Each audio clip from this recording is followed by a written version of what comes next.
Now, we'll continue on from the last clip. Let's talk about the definitions of race, ethnicity, and religion. Now, the aspect of race should be purely physical.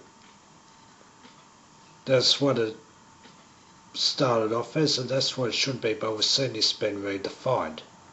Ethnicity, on the other hand, is a social aspect. An example would be to be an Arab. If you speak Arabic and you adopt the traditions and customs of Arab populations in Arab countries, then you will be accepted as an Arab. And the issue of religion, which should be what you believe, you could say there's a category in itself, religious esoteric. But we are seeing race being defined on a social aspect, not physical.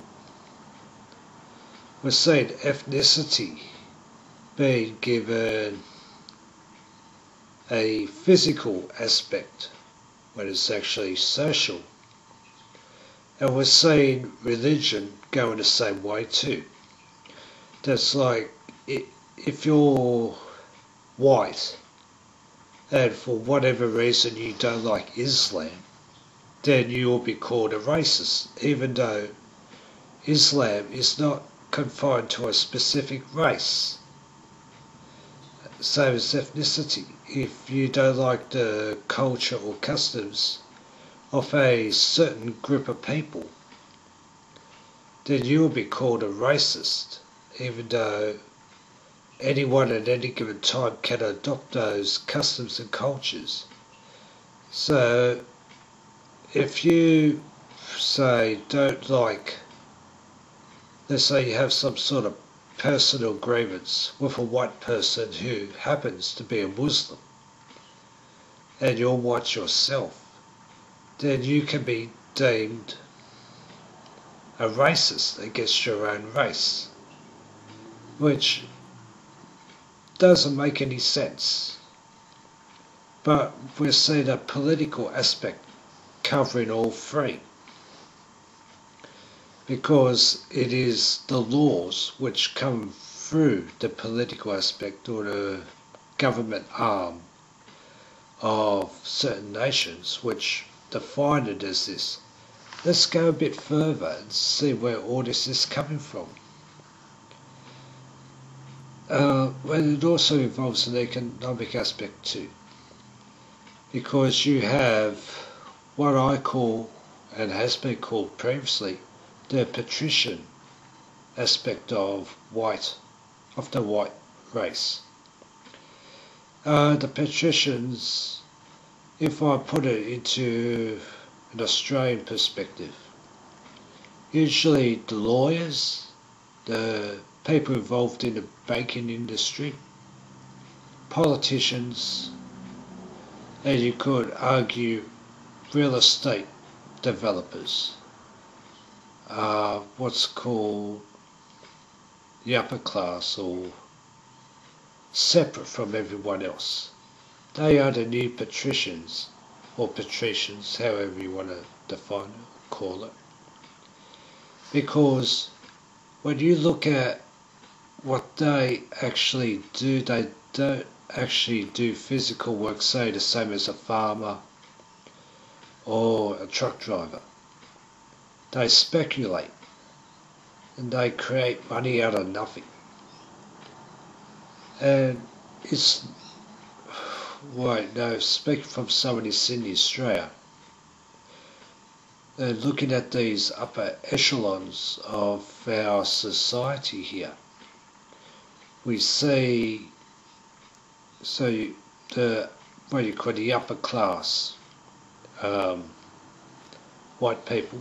You also got Jews and Chinese, but not all Jews and all Chinese. They too have an economic And indeed, I would say a physical aspect. Because if you're poor Chinese person, you're still a peasant. Doesn't matter whether you're here or in China. And if you're not white, I mean really white, then you're just some sort of dirtbag peasant.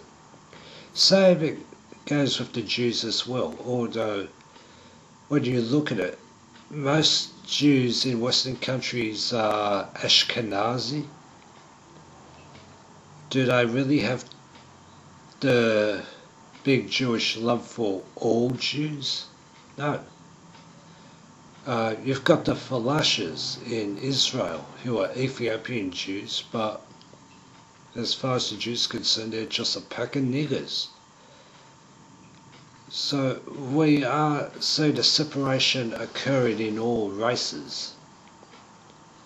But the patrician whites, the patrician Chinese and the patrician Jews have all one thing in common, and that is they are of a very pale skin colour. They're also quite cashed up. They also don't seem to do any physical work. They speculate. If you in a banking industry, you know you can create money out of thin air. I actually saw a clip by David Icke which illustrates this quite well. You go to a bank, you can borrow say 50,000, and from that 50,000, let's say you give someone 20,000, you put it in their bank account, but the bank can lend 10 times what's been deposited, and there is interest that you have to pay on top of that, even though no actual cash has changed hands. It's just a few taps on a keyboard and it's there. And you see that these three groupings of upper class or patrician, I don't know what you call it, society, have things in common, like their fortunes built on speculation, and they all have very pale white skin. And indeed, it's very tribe-like as well. To be a Jew, you have to have a Jewish mother. That's a birthright topic. That's nothing to do with the religion. In fact, most Ashkenazi Jews are actually atheists. The same applies to the upper class Chinese. They hold certain bloodlines, and those bloodlines, it's like horse breeding. You have to be of fine stock in order to cut it. And with the whites, you'll see that as well. It's a lawyer, a politician marries a lawyer, a politician, a bankster, etc. And I'll give an example of this. We had what's called the Martin Place siege in the Lint Cafe, where an ISIS supporter held a whole group of people hostage. Now, 2 people were killed, 2 of the hostages were killed, plus the gunman. And the coffee shop manager was killed. His name was Tory Johnston. And there was a woman killed in a bit of a crossfire. I believe her name was Katrina Dawson. But what I ever talked about was Katrina Dawson because, and I heard this on radio, I couldn't believe it. I mean, a dead person is a dead person, true. And people were saying, oh, she was a lawyer. Her husband's a lawyer. Her brother's a lawyer. And as for Tory Johnston, he is just some guy managing a coffee shop. Who cares?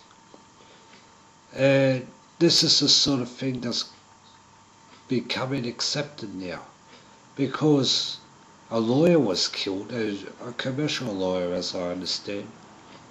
Her life was deemed to be of a higher value than some guy managing a coffee shop. And it'll continue on. So we're definitely seeing a class aspect that's being enforced via social means. This is, I don't know, it's sort of like a new Edwardian age. If you've seen shows like Downton Abbey, Upstairs, Downstairs, where you had these classes of people who, even though physically they were the same, you didn't have the money, you didn't have the class, you didn't have the social standing. No, your life wasn't worth anything. And I'll continue on next clip.